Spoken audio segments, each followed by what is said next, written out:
धरती नहीं होगी तो अनाज पैदा बंद हो जाएगा। धरती एक भी अन्न का कण पैदा नहीं करेगी। लेकिन अगर स्त्री नहीं हुई तो सारा का सारा इंसान पैदा होना बंद हो जाएगा। अगर स्त्री नहीं होगी तो स्त्री मानव को, परमात्मा के अंश को संसार में लाने वाली स्त्री होती है। इसलिए दो चीजें बहुत महत्वपूर्ण हैं।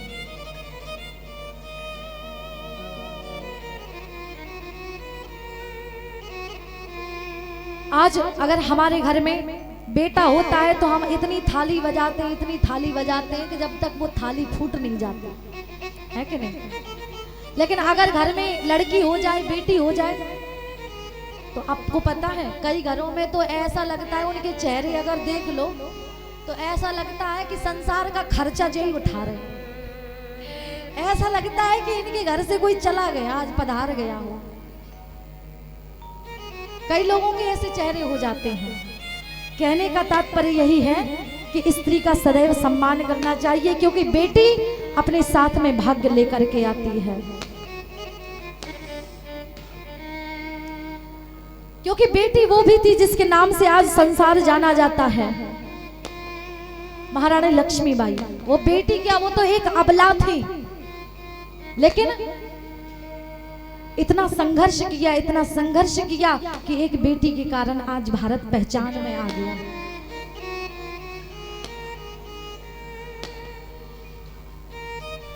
आज भी सुनहरे अक्षरों से आज भी किताबों में गान होता है, ग्रंथों में गान होता है। आपने पढ़ा होगा, खूब लड़ी मर्दानी वो तो झांसी वाली रानी थी, बुंदेले हर बोलों के मुख हमने सुनी कहानी थी, कि चमक उठी सन 57 में वह तलवार पुरानी थी, और बूढ़े भारत में आई फिर से नई जवानी थी।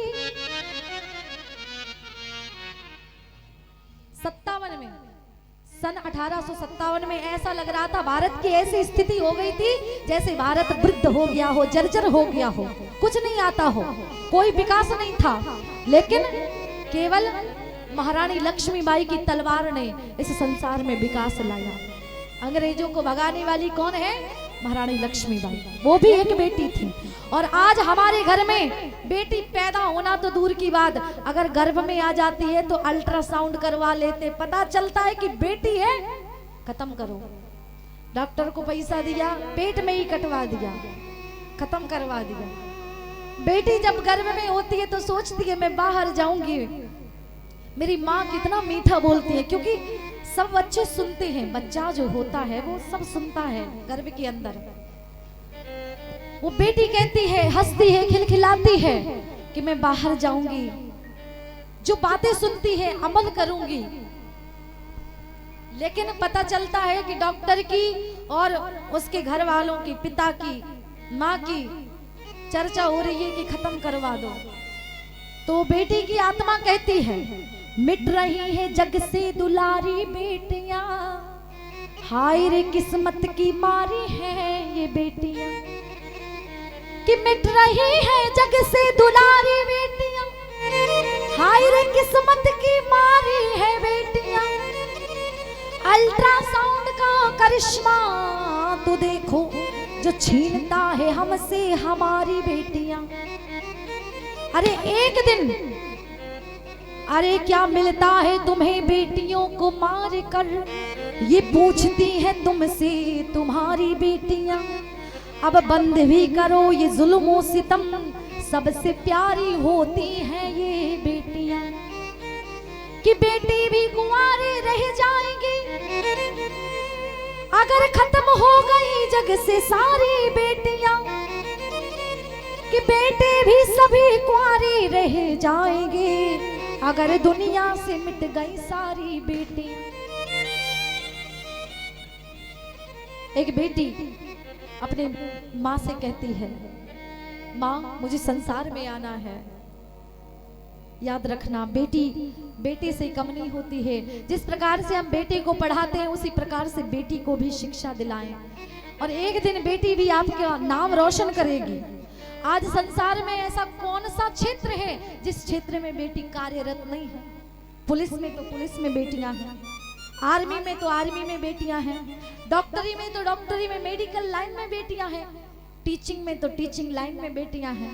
हाँ, कौन सी ऐसा क्षेत्र है, कौन सी ऐसी लाइन है कि जिस लाइन में बेटी नहीं है? बस अगर बदलाव है, होना है तो बदलाव हमें अपनी सोच का करना है। बेटी को भी पढ़ाएं और उसे भी आगे बढ़ाएं, क्योंकि अगर देखा जाए तो बेटी बेटी से ज्यादा आपको प्रेम करती है। कैसे? एक बार क्या हुआ कि एक व्यक्ति था, ध्यान से सुनना जरा, एक व्यक्ति था कि जिसके 4 बेटे थे और 1 बेटी थी मात्र। आज उस व्यक्ति का, जिसके 4 बेटे हैं 1 बेटी है, उसका निधन हो गया, मर गया वो व्यक्ति। और जैसे ही मर गया तो उसका विमान तैयार करके उसे ले जाने लगे लोग। अब जैसे ही लोग ले जाने लगे तो रास्ते में एक व्यक्ति मिला, और वो व्यक्ति विमान के सामने जाकर के अर्थी जो ले जाई जा रही थी रोक ली, सबके पैर पकड़ लिए और कहने लगा अंतिम संस्कार नहीं होगा। क्यों नहीं होगा? इसलिए नहीं होगा क्योंकि ये जो व्यक्ति है जो विमान पर मरा हुआ लेटा है, इसने मेरे 10 लाख रुपए ले लिए थे, और जब तक ये 10 लाख रुपए मुझे वापस नहीं देगा तब तक मैं विमान आगे नहीं बढ़ने दूंगा, अंतिम संस्कार नहीं होने दूंगा। जैसे इतना कहा सभी लोग आश्चर्य हो गए, कैसे? अब क्या हो, इसके 10 लाख रुपए जब तक नहीं मिलेंगे तब तक ये अंतिम संस्कार नहीं होने देगा। जब बेटों ने सुना, बेटा ने, सभी बेटों ने अर्थी विमान नीचे रख दिया, कहने लगे हमें नहीं पता, जी मर गए चले गए ये जाने और तुम जानो, 10 लाख हमने नहीं लिए थे, इन्होंने लिए थे, रखी रहने दो अर्थी, हमें कोई मतलब नहीं है, लेकिन हम 10 लाख रुपए नहीं देने वाले। हाँ, हमें क्या पता लिए थे कि नहीं लिए थे, हम तो नहीं देने वाले, भले रखे रहो तुम विमान। जैसे इतना कहा, आज धीरे धीरे बात घर तक पहुंची, और उस व्यक्ति की, मृत व्यक्ति की केवल एकमात्र बेटी थी। आज उस बेटी के कानों में भनक पड़ी, क्या मेरे पिताजी का विमान रोक दिया गया, अंतिम संस्कार विधि विधान से समय पर नहीं होने देंगे, केवल 10 लाख रुपए के कारण। आज वो बेटी, जितने भी उसके पास गहने थे, पैसे थे, आज उस बेटी ने जमा किए, एकत्रित किए, और आज उस बेटी ने अपने गहनों को एक व्यक्ति के हाथ में दिए और बोले जाओ जाकर के बेच करके 10 लाख रुपए उस व्यक्ति के दे दो, मेरे पिता की अंतिम क्रिया बिगड़नी नहीं चाहिए, अंतिम संस्कार नहीं बिगड़ना चाहिए, समय पर हो जाना चाहिए। आज 10 लाख की गड्डी ले जा करके एक व्यक्ति, और उस व्यक्ति को देने लगा जो अर्थी रोक करके खड़ा हुआ था।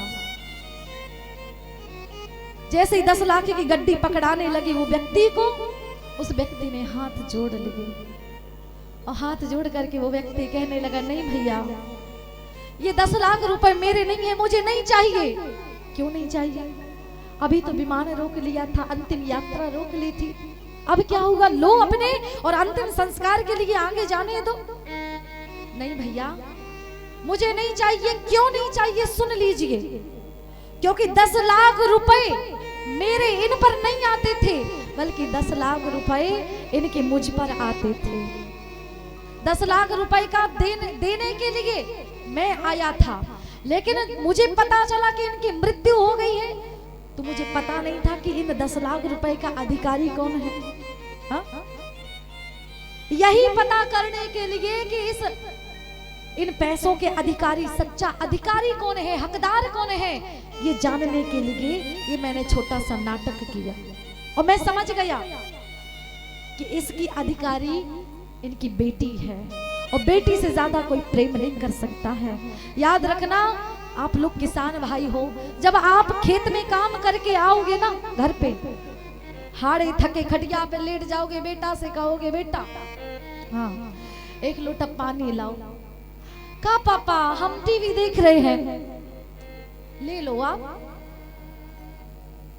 थोड़े बहुत होंगे जो सुन लेते होंगे, लेकिन जब बेटी से कहना भी नहीं पड़ेगा, बेटी के कान में बात पहुंचेगी कि क्या पापा आ गए हैं, पिताजी आ गए हैं। आज वो बेटी भाग करके जाती है और लोटा भर करके लाएगी, आपसे कहेगी बापू थक गए होंगे, पानी पी लो, पानी पी लीजिए, थकावट दूर हो जाएगी।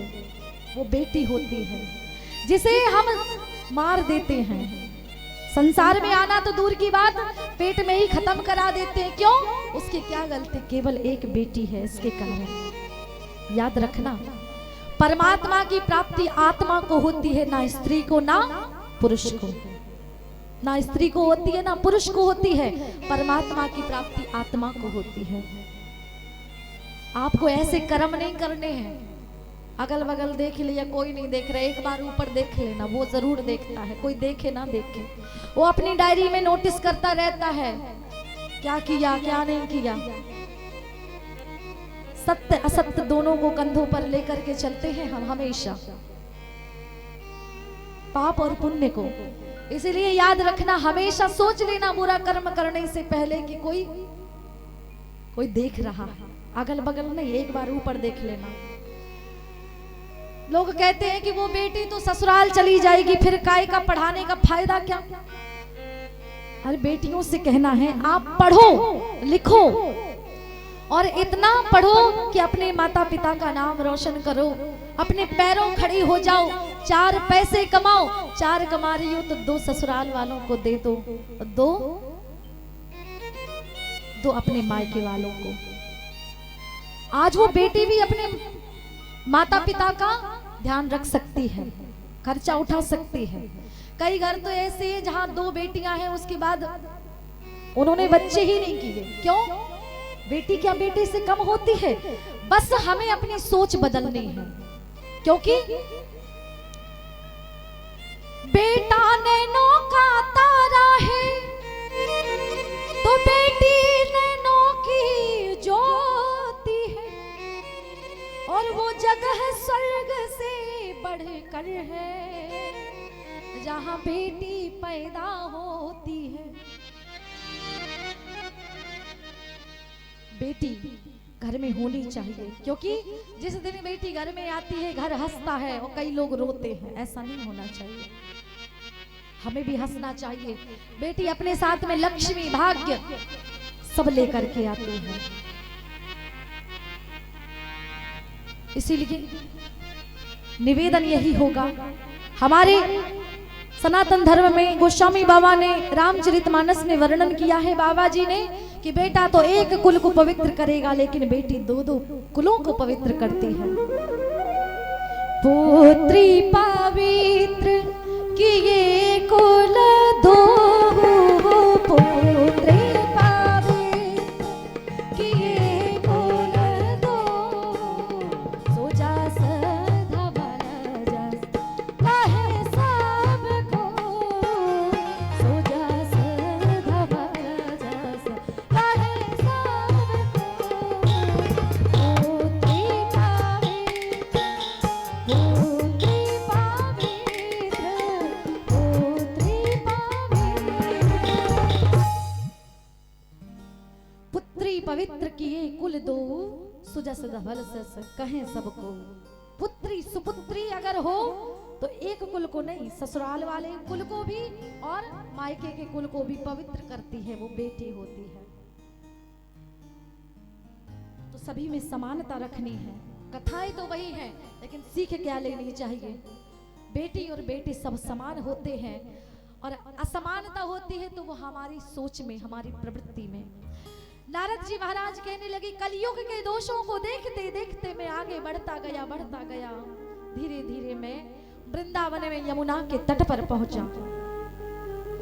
एवं पश्चन कलेर दोषान पर्यटन वनीमः यामुनम तटमापन्नो यत्र लीला हरेर्भूत। चलते चलते मैं यमुना के तट पर पहुंचा। जहां पर मैंने देखा तत्राश्चर्यं मया दृष्टा श्रूयतां तन्मुनीश्वराः एका तु तरुणीं तत्र निषन्ना खिन्नमानसा। वहां पर यमुना के तट पर मैंने देखा कि एक तरुणी युवती बैठी है, स्त्री बैठी है, और उसके अगल बगल में दो पुरुष हैं, वृद्ध बगले की तरह, जिनके सफेद सफेद बाल हो गए हैं। और वो स्त्री दसों दिशाओं में देख रही है। दश दिक्षु निरीक्षन्ति रक्षितारं निजावपु बीज्यमाना शतास्त्री विर्भूत्यमाना मुहुर्मुहु। वो स्त्री दसों दिशाओं में देख रही है कि कोई मेरी रक्षा करने के लिए आएगा, रो रही है। और जैसे मैं गुजर रहा था वहां से, उस स्त्री ने देखा, मुझे देखा, तो वो स्त्री कहने लगी, भो भो साधु क्षणं तिष्ठ सच्चिन्ता विनाशा। भो भो साधु क्षणं तिष्ठ सच्चिन्ता विनाशाय दर्शनं नवलोकस्य सर्वथा हरमपरम्।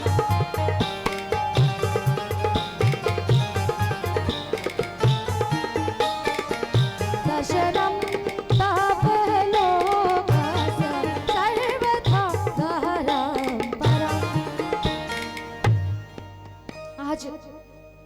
जैसे उस स्त्री ने हमें देखा तो कहने लगी, भो भो साधु क्षणं तिष्ठ। आज उस स्त्री ने मुझे रोका, कुछ समय के लिए रुक जाइए प्रभु, हे साधु, हे संत, हे महात्मा। जैसे ही मुझे बुलाया तो मैं कहने लगा, ये तो स्त्री है, और एक साधु को स्त्री के पास नहीं जाना चाहिए, क्योंकि साधु तो वही होता है जहां मिल जाए दो वहीं जाए सो, दूसरे दिन दूसरा ठिकाना देखे। हाँ? परमार्थ के कारण साधु न धरा शरीर। वृक्ष का बहुना फल भके, नदी न सींचे नीर, परमार्थ के कारण सो साधु न धरा शरीर। जो परमार्थ करे, और एक साधु को, संत को, महात्मा को, अवधूत को लकड़ी की बनी हुई स्त्री के पास भी नहीं जाना चाहिए। तो ये तो सशरीर है, मुझे नहीं जाना चाहिए। लेकिन ये चिंतित है, रो रही है, ये दुविधा में है, संकट में है, और कहते हैं पारहित सारिस धर्म नहीं भाई, पर पीढ़ा सम नहीं अधिमाई। दूसरे का हित करने जितना बड़ा कोई धर्म नहीं है, इसलिए ये संकट में मुझे जाना चाहिए। पास में गए आज नारद जी महाराज, हाँ बताइए आप कौन हो? ये स्त्रियां जो आपको पंखा हवा कर रही हैं, ये दो वृद्ध वृद्ध पुरुष कौन है? आप कौन हो बताइए? वो स्त्री कहने लगी, मैं भक्ति देवी हूँ। अहम भक्तिर्दीख्याता इमो में तनयो मतो ज्ञान वैराग्य नामानो इमो में तनयो काल योगेन जर्जरो। मैं भक्ति हूँ, और ये जो बगल में दो पुरुष लेटे हुए हैं, ये मेरे बेटे हैं, ज्ञान और वैराग्य। और आप कह रहे कहाँ से आई हो? उत्पन्ना द्रविड़ेस्साहं वृद्धिं कर्णाटके गतः क्वचित् क्वचिन् महाराष्ट्रे गुर्जरे जीर्णतां गतः। मैं द्राविड़ देश से आई हूँ। द्राविड़ देश कहाँ है? ये द्राविड़ देश आपको पता होगा। द्राविड़ किसे कहा जाता है? द्राविड़ यानी कि पहले हमारे भारत को कहा जाता था द्राविड़। द्राविड़ हमारे भारत का नाम है। जनगण मन जब गाते हैं राष्ट्रीय गान, कहते हैं ना द्राविड़ उत्कल बंग, कहते हैं ना द्राविड़। द्राविड़ यानी कि भारत। तो मैं भारत में पैदा हुई। उत्पन्ना द्रविड़ेस्साहं वृद्धिं कर्णाटके गतः। कर्नाटक में मैं बढ़ी। क्वचित क्वचित महाराष्ट्र में मेरा सम्मान हुआ कहीं कहीं, लेकिन गुर्जरे जीर्णतां गतः। गुजरात में मैं बूढ़ी हो गई, और जैसे तैसे मैं अपने बालकों के सहित यहाँ आई तो वृंदावन के संयोग से मैं जवान हो गई, क्योंकि आज भी यहाँ भक्ति है। आज जाओगे वहां भक्ति गली गली में है, नाचती है भक्ति। तो मैं वृंदावन के संयोग से, वृंदावनस्य संयोगात् पुनस्त्वं तरुणी नवा धन्यं वृंदावनं तेन भक्तिर्निद्रति यत्र च। धन्य है वृंदावन धाम, जिसके कारण मैं आज जवान हूँ और ये बूढ़े हैं मेरे पुत्र। मेरी चिंता का यही कारण है, क्योंकि होना तो ये चाहिए, माँ बूढ़ी होनी चाहिए और बेटे जवान होने चाहिए, लेकिन मैं जवान हूँ, मेरे बेटे वृद्ध हैं, बूढ़े हैं। अब यही मेरे दुख का कारण है। कुछ ऐसा कीजिए कि जिससे ये भी जवान हो जाए, मेरे बेटे जो मूर्छित अवस्था में है वो उठ करके खड़े हो जाएं, उनकी मूर्छा दूर हो जाए। ठीक है, ऐसी बातें हैं। आज नारद जी महाराज कहने लगे, तुम मेरे ठाकुर की भक्ति करो, भजन करो, तब तक मैं कुछ साधन ढूंढता हूं तुम्हें इनकी मूर्छा दूर करने के लिए।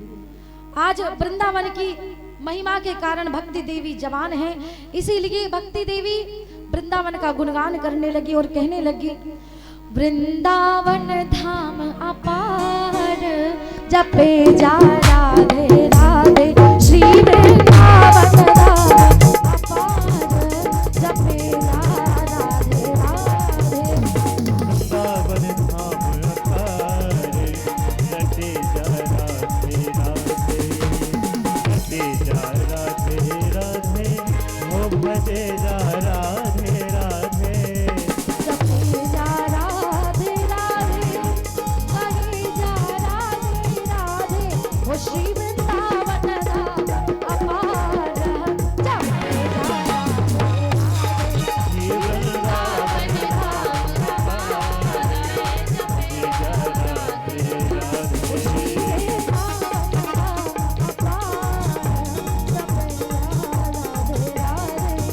वृंदावन धाम अपार जपे जा राधे राधे।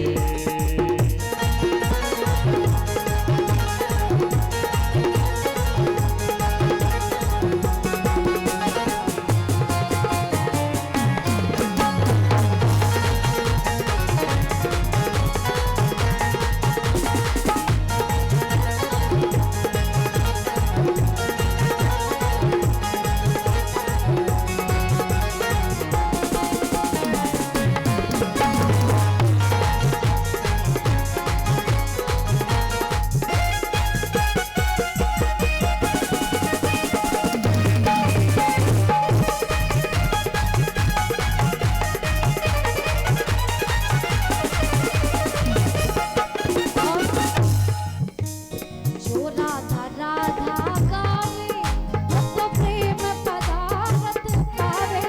जो राधा राधा गाए,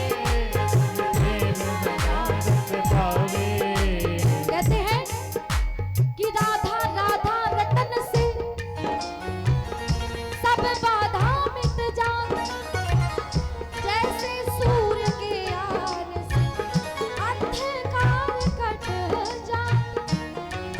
जो राधा राधा गावे, वो तो प्रेम पदार्थ पावे। जो राधा राधा गावे, वो तो प्रेम पदार्थ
राधे राधे राधे राधे राधे। सभी लोग हाथ उठा कर, हम हाथ उठा ले मतलब सबको उठाना है।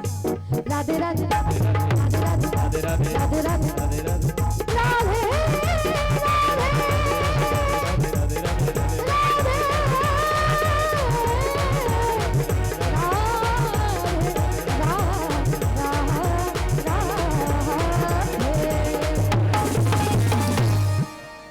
बोले श्री राधा रानी सरकार की जय। जय हो।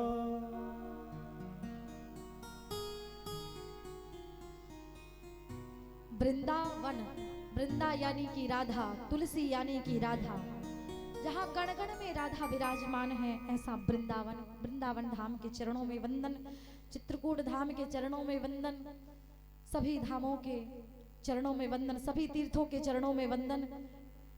आज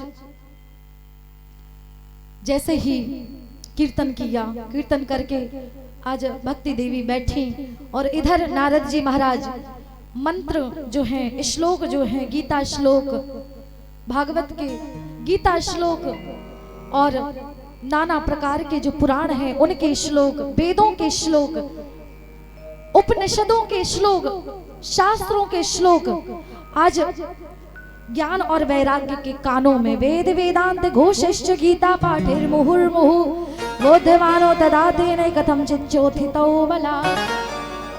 आज मंत्रोच्चारण करने लगे, लेकिन फिर भी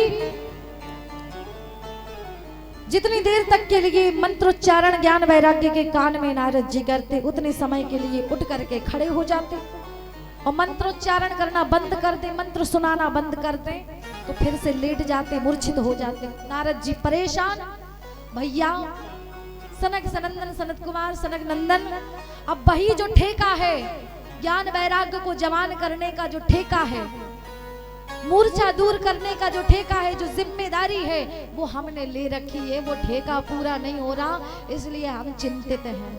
बताओ, आकाशवाणी ने तो कहा है सत्कर्म करो, सत्कर्म करो, तो क्या ये सत्कर्म नहीं था? गीता के पाठ कर रहा था मैं, हाँ? शास्त्रों के श्लोकों का उच्चारण कर रहा था, क्या ये सत्कर्म नहीं है? सत्कर्म सूचको नूनम। तो फिर ऐसा कौन सा सत्कर्म है जिसे करके भक्ति तो जवान है ही, ज्ञान वैराग्य जवान हो जाए, मूर्छा दूर हो जाए। जैसे इतना कहा, आज सनक नंदन जो हैं, चारों ऋषि, सनकादिक ऋषि कहने लगे, भैया इतनी सी बात है, तुम चिंता मत करो, हम बताते हैं। क्या? वो सत्कर्म का नाम है सत्कर्म सूचको नूनम ज्ञान यज्ञ स्मृतो बुधे श्रीमद् भागवतालापः सत्तु गीतः शुकादिभिः। जो सुखदेव जी महाराज ने जिसको राजा परीक्षित जी को सुनाया है, नाना वक्ताओं ने सुनाया है, लेकिन सुखदेव जी महाराज ने जिनके मुख से भागवत महापुराण के श्लोक लग के और अधिक मीठे हो गए हैं, ऐसी भागवत की कथा ज्ञान यज्ञ करो, जिसे सुन करके ज्ञान और वैराग्य की मूर्छा दूर जरूर होगी। तो हमारा निवेदन है कि उसी भागवत को करो। निगम कल्पतरोर गलितम शुकमुखा, निगम कल्पतरोर गलितम फलम शुकमुखादमृत द्रव संयुतम पिबत भागवतम रसमालयम मुहुरहो रसिका भुवि भावुकः। निगम यानी कि वेद, निगम कल्पतरोर गलितम फलम, उन्हीं वेदों का जो फल है, वेद जो है कल्पतरु है, कल्पना करो और वो चीज मिल जाएगी, उसी का पका हुआ गला हुआ फल है। आम जो होता है उसमें अगर गुठली ना हो तो रस ही रस होता है, और इसमें कहीं गुठली नहीं है। इस वाली जो कथा है, भागवत कथा अमृत रूपी जो फल है, इसमें कोई गुठली नहीं है, सीधा रस ही रस है, जिसे हमें और आपको पान करना है। जितनी बार पियोगे उतना इसका स्वाद बढ़ता जाएगा। लोग कहते हैं कि भैया हम तो उसे पीते हैं, जो लोग पीते हैं कहते हैं भैया मैं पीता नहीं, पीता हूं गम भुलाने को, हमें पीने का शौक नहीं। तो उनसे कहना पीना ही है तो भागवत कथामृत रूपी भगवत का प्याला पियो, भक्ति का प्याला पियो, जिसको पी करके जीवन धन्य हो जाएगा, और जिसे पी करके फिर ऐसा लगेगा और पी लूं और पी लूं, क्योंकि वो वाला जाम आप पियोगे, जाम पर जाम पीने से क्या फायदा, शाम को पियोगे सुबह उतर जाएगी। पीना ही है तो पियो मेरे ठाकुर के नाम का प्याला, एक बार पियोगे सारी जिंदगी नशे में गुजर जाए। इस प्याले को पी करके तो देखो लत लग जाएगी, जहां पर भी कथा होगी पहुंच जाओगे। लंपट लंगूर जो होता है ना, बंदर की तरह उछलते कूदते पहुंच जाओगे कथा अमृत रूपी जो अमृत है, रस है, उसे पीने के लिए। ऐसी ये कथा ठीक है, करेंगे। कहाँ करें? यमुना के तट पे। अच्छा ठीक है, यमुना के तट पे करेंगे। यमुना के तट पे पहुंच जाएंगे हम, कथा वहां करेंगे। हाँ ठीक है, भक्ति ज्ञान वैराग्य को उन्हें निमंत्रण दे दो, वो भी आ जाएंगे, वहां पे आकर के कथा सुन ले। भैया कथा सुनाएगा कौन? हम सुनाएंगे। अच्छा, और टेंट कहाँ से होगा? क्योंकि बिना टेंट के कथा नहीं होती है। होती है क्या? देख कितना बड़ा टेंट लगा है, बिना टेंट के कथा नहीं होती है। तो सनकादिक ऋषि कहने लगे टेंट की कोई टेंशन मत करो, पाखर का वृक्ष है गंगा के तट पर, उस पाखर के वृक्ष के नीचे बैठ करके, क्योंकि वृक्ष बहुत बड़ा होता है पाखर का, उसके नीचे बैठेंगे। अच्छा, व्यासपीठ, क्योंकि व्यास ऊपर बैठेगा, सबको दिखाई देना चाहिए, व्यासपीठ कहाँ से आएगा? अरे पाखर के वृक्ष के अगल बगल में जो चबूतरा बना है, ऊंचाई पे बना है, हम उसी पे बैठ जाएंगे। अच्छा, बिछाई, जैसे ये बिछाई बिछी है, बोले बिछाई क्या? गंगा के तट पर अच्छी बालू है, महीन ठंडी ठंडी, उस पर जाकर के बैठेंगे और पीने को गंगा मैया का सुंदर सा पवित्र जल है ही, उसे पिएंगे और बढ़िया आनंद से कथा कहेंगे, सुनेंगे। ठीक है, यमुना के तट पर आनंद नाम के घाट पर कथा हुई। इधर से भक्ति ज्ञान वैराग्य आए, सभी देवता। आज कहते हैं कथा जब शुरुआत हुई तो वेदोपनिषदाम सारा जानाम भागवती कथा अत्युत्तमा ततो भाति प्रगत भूता पृथक भूता फलाकृति ही। कहते हैं जब कथा हुई तो वेदांतानि च वेदाश्च मंत्रास्तंत्रा समूर्तयः दश सप्त पुराणानि षट शास्त्राणि तथा ययुः। जब भागवत की कथा सनकादिक ऋषि सुनाने लगे तो स्वयं वेद पुरुष का, इंसान का रूप धारण करके वेद कथा सुनने आए। शास्त्र 6 शास्त्र 17 पुराण पुरुष का रूप धारण करके, स्त्री का, पुरुष का, इंसान का रूप धारण करके, संतों का रूप धारण करके साक्षात वेद कथा सुनने के लिए आए। देखिए कितनी महत्व, तो कितनी बड़ी महिमा है इस कथा की, कि जिसे सुनने के लिए साक्षात वेद रूप बदल करके आते हैं। कथा होने लगी, कोई जय शब्द बोल रहे हैं, जय शब्द, नमः शब्द, शंग शब्द तैव च चूर्ण लाजा प्रसूतानाम निक्षेपा सुमहान भूत। कोई जय बोल रहे हैं, कोई नमः बोल रहे हैं, कोई शंख बजा रहे हैं, सभी लोग कथा सुन रहे हैं। सनकादिक ऋषि कथा कह रहे हैं। पहले दिन कथा हुई, दूसरे दिन कथा हुई, तीसरे दिन कथा हुई, धीरे धीरे कथा आगे हुई। 7 दिन जब पूरे हुए, आज सभी के मध्य भाग में आकर के, व्यासपीठ के सामने आकर के, और आज भक्ति देवी अपने पुत्रों के सहित, ज्ञान और वैराग्य के सहित आकर के नृत्य करने लगी। भक्ति सुतौ तौ तरुणो गृहीत्वा प्रेमैक रूपा सहसा विरासीत।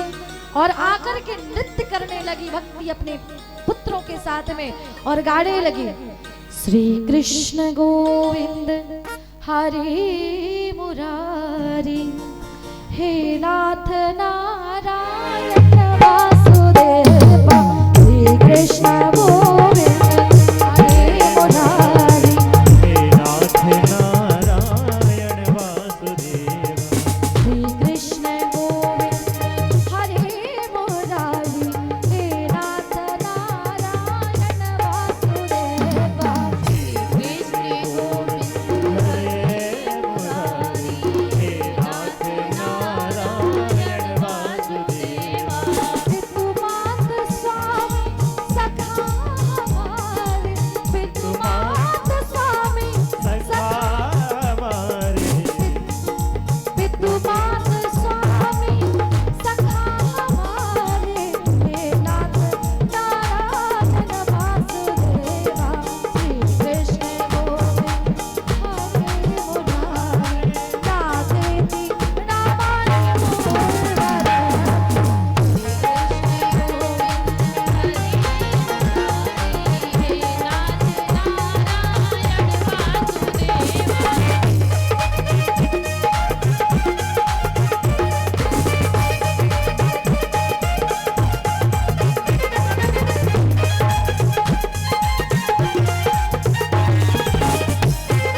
क्षीर सागर महाराज की जय।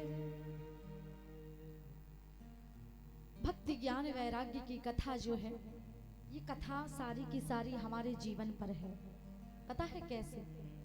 घर में रहते हैं तो क्या करते हैं? मोबाइल चलाएंगे, चलाते हैं कि नहीं? टीवी देखेंगे, नाना प्रकार के जंजालों में, कार्यों में हम बिजी रहते हैं। सीरियल देखेंगे, काम काज में लगेंगे कि नारायण हरि काज में, कि जब तलक है जिंदगी फुर्सत न होगी काम से, और कुछ समय ऐसा निकालो कि प्रेम कर सको राम से। समय नहीं निकाल पाते हैं, लेकिन समय निकालना चाहिए कि राम से भी प्रेम करने का समय हो। यही प्रेम, संसार वालों से प्रेम करोगे, एक ना एक दिन ठोकर मिलेगी, धोखा मिलेगा, लेकिन उसके दरबार में धोखा नाम की चीज नहीं है। उससे प्रेम करके तो देखो एक बार, सच्ची हृदय से प्रेम करके तो देखो, वो जरूर हृदय से लगाता है। घर में रहते हैं, नाना प्रकार के जंजालों में व्यस्त रहते हैं, भक्ति नहीं करते हैं, ज्ञान वैराग्य से हम लिप्त नहीं होते हैं। होते हैं क्या? भक्ति ज्ञान वैराग्य दो जगह पे होती है। कहाँ कहाँ? एक तो जहाँ पे कथा सुन रही हो, यहाँ भक्ति ज्ञान वैराग्य सबको है कि नहीं? एक भी व्यक्ति ऐसा नहीं होगा जिसे भक्ति ज्ञान वैराग्य ना हो, चाहे कोई भी हो। कथा पंडाल में जो बैठा है, सभी के हृदय में भक्ति ज्ञान वैराग्य आकर के बैठ जाते हैं। कोई बात अगर ऐसी मन को लग जाए तो कहते हैं दीदी हाँ सही कह रही है दीदी, संसार में कुछ नहीं रहने वाला, बिल्कुल सत्य कहा है ना। ज्ञान हुआ, कथा सुन रहे हो, ज्ञान हुआ। बिनु सत्संग विवेक ना हुई, विवेक यानी कि ज्ञान, और राम कृपा बिन सुलभ ना सोई। बिना भगवान की कृपा की ज्ञान नहीं मिलता, लेकिन आज ज्ञान मिल रहा है भगवान की कृपा से। आज भगवान की कृपा से ज्ञान मिल रहा है, तो यहाँ पे ज्ञान भी है, वैराग्य भी है, संसार से वैराग्य है और भक्ति भी है। तभी तो ताली बजा रहे हो। ये तो एक जगह हो गई, भक्ति नाचती है आकर के जीवन में। और एक जगह कौन सी? शमशान घाट। शमशान घाट पर जब किसी की मृत्यु हो जाती है, हम जाते हैं उसके साथ में अंतिम यात्रा में। सच बताना, सबके मन में क्या भाव रहता है, क्या विचार रहते हैं? यही सोचते हैं सभी लोग कि कुछ नहीं, एक दिन यही आना है सबको, है कि नहीं? तो वैराग्य हो जाता है संसार से, एक दिन कंधों पे लड़ करके आना है और यहीं पर इसी राख में मिल जाना है, कुछ नहीं जाना साथ में। वैराग्य हो जाता है संसार से। लेकिन जैसे ही जला करके आए,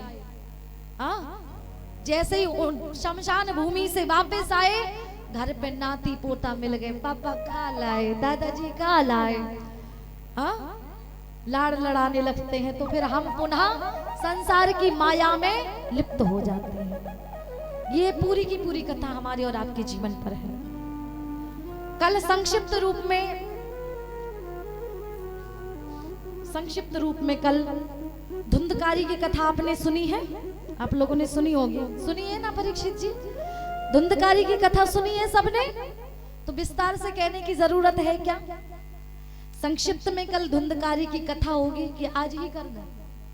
कल राजा परीक्षित का जन्म होगा, शुकदेव जी महाराज का जन्म होगा। धुंधकारी की कथा आप लोगों ने सुन ही ली है। संक्षिप्त में थोड़ा अगर बता दे, कहे तो बताएं, नहीं कहें तो कल ही बताएं। ये जो धुंधकारी है, जो काला झंडा लगा है, यहाँ पर भी लगा है ना, बांस है, 7 गांठ का बांस है। ये पता है 7 गांठें कौन सी हैं? धुंधकारी कौन है, आत्मदेव कौन है, धुंधली कौन है, गोकर्ण कौन है? ये पूरी कथा हमारे और आपके जीवन पर है। सत्संग में बैठोगे, सत्संग से लिप्त रहोगे, सत्संग अगर किया होगा तो ज्ञान रूपी गोकर्ण हमारे जीवन में आएगा। और अगर हम सत्संग से वंचित रहेंगे तो धुंधकारी जैसा हमें अज्ञान मिलता है, धुंधकारी जैसा बेटा हमारे जीवन में आता है। और ज्ञान रहेगा जीवन में तो गोकर्ण के जैसा बेटा पाओगे, है कि नहीं? और धुंधली कौन है? बुद्धि। आत्मदेव कौन है? आत्मा। बुद्धि आत्मा को ठगती है, आत्मा को ठगती है। बुद्धि कहती है ऐसा नहीं, ऐसा करो, भजन नहीं करना, ऐसा करो। बुद्धि कर्कशा होती है, यहाँ भी लगेगी वहां लगेगी, लेकिन बुद्धि को हमें केवल भगवान के चरणों में लगाना है। क्योंकि अगर इस मन को, बुद्धि को संसार में लगाओगे तो वही बंधन का कारण बनेगी, आने जाने का कारण बनेगी, और वही गोविंद के चरणों में लगाओगे तो वही मुक्ति का साधन बनेगी। ये जो धुंधकारी है ये राक्षस है। कौन है? दैत्य है, दानव है। और गोकर्ण कौन है? देवता है। क्योंकि गोकर्ण अच्छे काम करते थे और धुंधकारी बुरा काम करता था, इसे प्रेत योनि मिली उसे। कौन सी योनि मिली थी? प्रेत योनि। बुरे कर्मों के कारण माता पिता को सताया, चोरी की, डकैती की, वेश्याओं के साथ में रमण किया। ये वेश्याएं कौन है? आपने सुना होगा ना, माता पिता के मरने के बाद, गोकर्ण जी के जाने के बाद 5 वेश्याएं घर में लेके आया, गलत गलत औरतों को उनके साथ में रमण करने लगा। ये 5 वेश्याएं हैं। भागवत में वर्णन आता है, शब्द, स्पर्श, रस, रूप और गंध। किसी के प्रति हम अट्रैक्ट होते हैं, आकर्षित होते हैं ना, तो इन 5 चीजों में से एक चीज ही हमें अट्रैक्ट करती है, आकर्षित करती है। जैसे एक उदाहरण लें तो विश्वामित्र जी महाराज 10,000 वर्ष तक तपस्या की, लेकिन मेनका नाम की अप्सरा आई और विश्वामित्र जी महाराज के शरीर से अपना शरीर का स्पर्श कराया और सुंदर सुंदर मीठे वचन बोले, उसके शरीर से सुंदर सी गंध आई, तो विश्वामित्र जी महाराज की 10 साल की तपस्या पर पानी फिर गया। फिर गया कि नहीं? किसके कारण? ये वासनाओं के कारण, ये वासना के कारण। ये 5 वेश्याएं जो है वो 5 वासना है जो हमारे जीवन में होती है और हमें इनमें बंधना नहीं है। जैसे धुंधकारी बंध गया था 5 वेश्याओं में, 5 वासनाओं से ग्रसित हो गया था तो मरना पड़ा था, उन्हीं ने गला घोंट दिया था। विश्वामित्र जी की तपस्या का गला किसने घोंटा? मेनका, जो वासना का रूप धारण करके आई थी। और 7 गांठें कौन सी है? हमारे जीवन में 7 गांठें होती हैं। कौन सी? काम, क्रोध, लोभ, मोह, मद, मत्सर, अविद्या। ये 7 गांठें होती हैं। और मरने के बाद नहीं, अगर जीते जी मरने के पहले ही हम इन 7 गांठों को तोड़ लेते हैं, काम से, लोभ से, मोह से, अविद्या से, सबसे दूर रहते हैं अगर, तो जीते जी 7 गांठें टूट जाएंगे।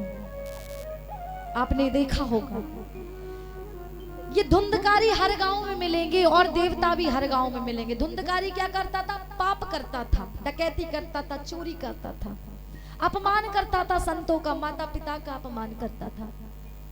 तो ये जो अपमान करते हैं ना अपने माँ बाप का, ये समझ लेना धुंधकारी है और परीत बनने पड़ो ना। बाद में क्या बनना पड़ेगा? परीत, मरने के बाद। जो अपने माता पिता का सम्मान नहीं करते, वो अपमान करते हैं। क्योंकि हम नहीं कह रहे, भोले बाबा माता पार्वती को बताते हैं। समय अधिक हो गया है इसलिए संक्षिप्त से बताएंगे।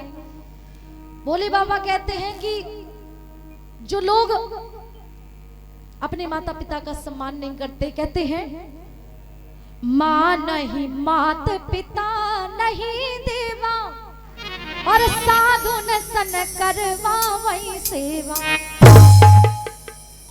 जिनके यह आचरण भवानी, तेजा न होने से चर सब प्राणी। जिनके यह आचरण भवानी, तेजा न होने से चर सब प्राणी।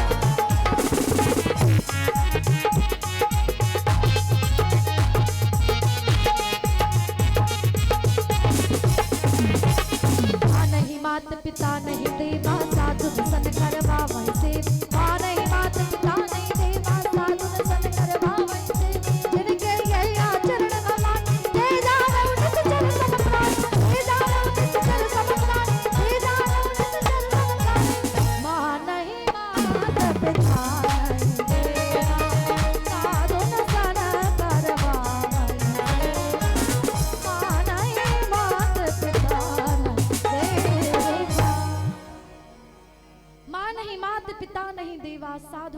करवा वही सेवा, जिनके यह आचरण भवानी, ते जानहु निश्चर सम प्राणी। माता पिता का जो अपमान करते हैं, धुतकारते हैं, घर से भगा देते हैं गठरिया बांध के, ये पकड़ो कपड़े जाओ जहां रहना है, दर दर की ठोकरें खाते हैं, जिन बच्चों के कारण माँ बाप घर में माता पिता को बंद करके ताला लगा करके और अपन जा रहे तीर्थ करने, तो याद रखना पुण्य नहीं मिलेगा, बल्कि नरक में भी जो दरवाजे होते हैं, नरक के दरवाजे भी बंद हो जाएंगे। क्योंकि सबसे बड़े देवी देवता आपके माँ बाप हैं, ये हम नहीं कह रहे हैं। ये पद्म पुराण में वर्णन आया है कि सर्व तीर्थमयी माता सर्वदेव मया पिता मातरम पितरम तस्मात् सर्वयत्नेन पूजते। सब तीर्थ माँ के चरणों में है, सब देवता आपके पिता में विद्यमान है, इसलिए संसार में भटकने की जरूरत नहीं है।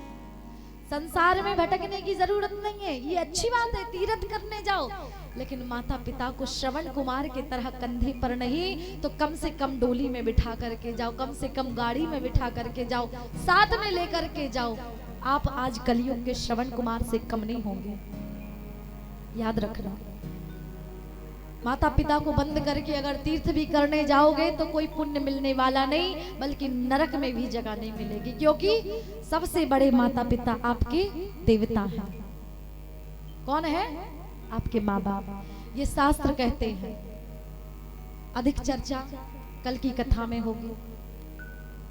जो देवता होते हैं, देवताओं की भी निशानी होती है, जो बड़ों बुजुर्गों का सम्मान करते हैं, संतों का सम्मान करते हैं, जैसे गोकर्ण करते थे। शीश नवहि सुर गुर तुझ देखी, प्रीत सहित करी बिनाय विषय। ये देवता होते हैं। दैत्य बैर अकारण हर काहूसों, जाकर हित अनहित ताहूसों। जो दूसरों से बैर लेते हैं विदाउट एनी रीजन, बिना किसी कारण, समझ लेना वो राक्षस है।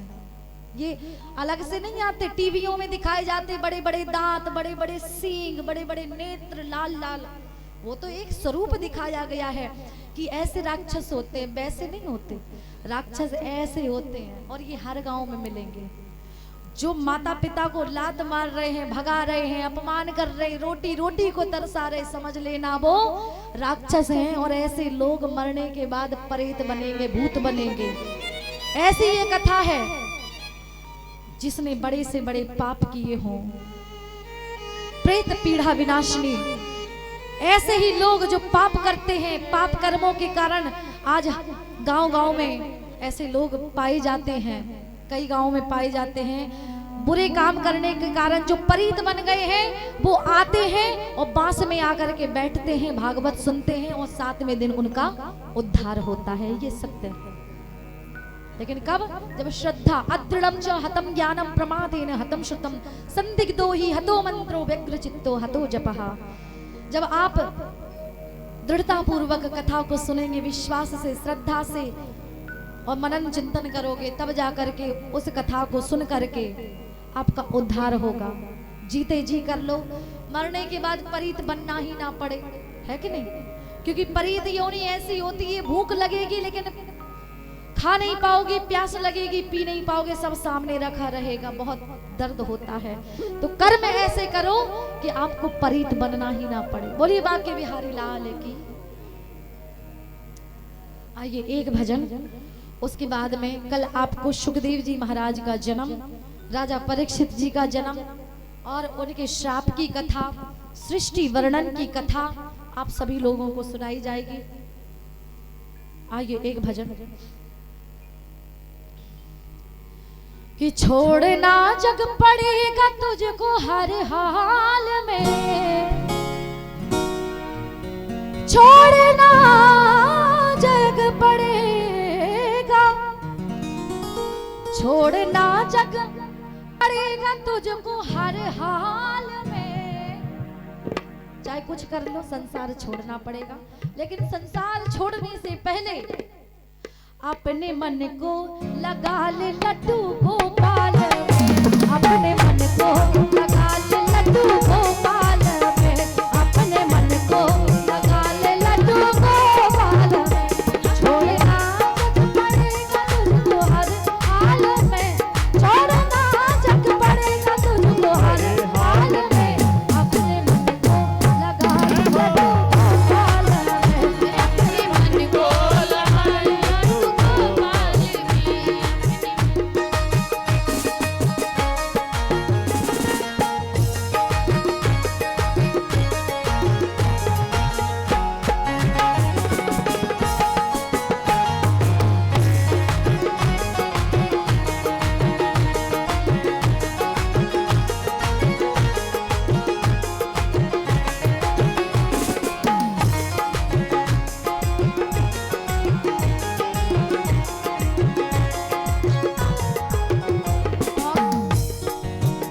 तुझे जो कुछ मिला उस प्रभु ने दिया, तुझे जो कुछ मिला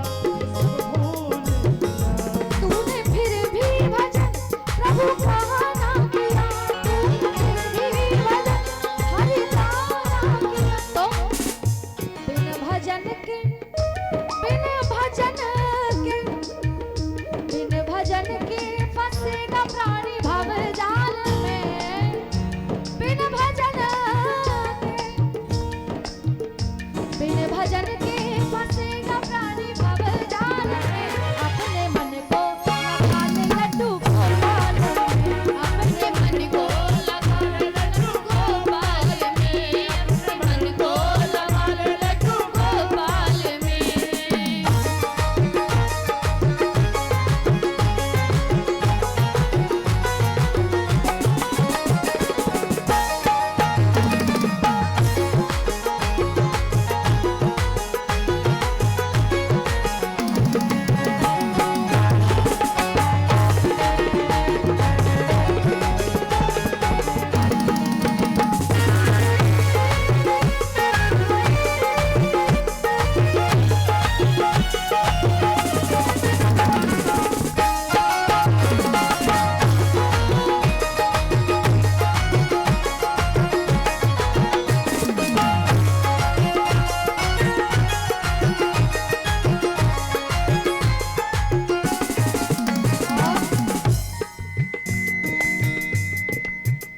बंदे जिनको समझता है अपना सखा, बंदे जिनको अपना सखा, वक्त आने पे देंगे वही तुझको जगा। और बंदे जिनको समझता है अपना सगा, ध्यान से सुनना, हम क्या कहते हैं, जी हमारे जीजा जी, फूफा जी, माता जी, बहन जी, लेकिन जब प्राण निकल जाते हैं ना शरीर से तो कोई नहीं रख पाता घर में। वक्त आने पे देंगे वही तुझको दगा, वक्त आने इसीलिए नाम आधार, नाम आधार, नाम आधार है प्रभु का कलिकाल में, कलयुग केवल नाम आधारा, सुमिर सुमिर नर उतरहि पारा। तो नाम आधार है प्रभु का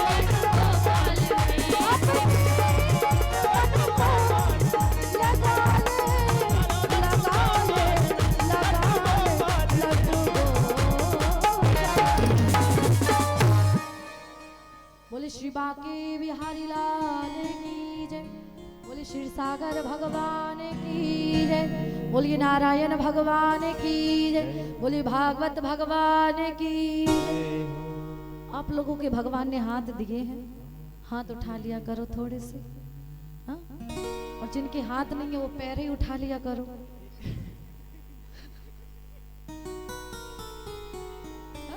जब हाथ दिए हैं भगवान ने तो उठा लो। बोली बांके बिहारी लाल की, बोली राधा रानी सरकार की, बोली भागवत भगवान की। आइए आरती करते हैं भागवत भगवान की।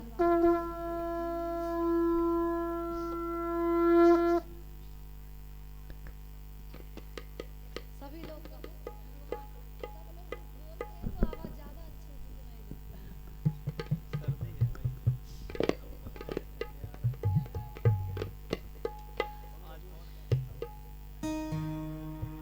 श्री बांके बिहारी तेरी आरती गाओ, बांके बिहारी तेरी आरती गाओ, आरती गाओ गाना कोई कोर जाओ, आरती गाओ गाना कोई कोर जाओ, शाहमत आरती गाओ हे भारी तेरी आरती गाऊंगा,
धर्म की जय हो अधर्म का नाश हो प्राणियों में सद्भावना हो विश्व का कल्याण हो भारत माता की जय हो गौ माता की जय हो संत सनातन धर्म की जय हो सब संतन की जय हो सब भक्तन की जय हो जय जय श्री राधे श्याम। दुख हर कष्ट हर पाप हर दारिद्र हर पार्वती के वर हर हर महादेव शंभो।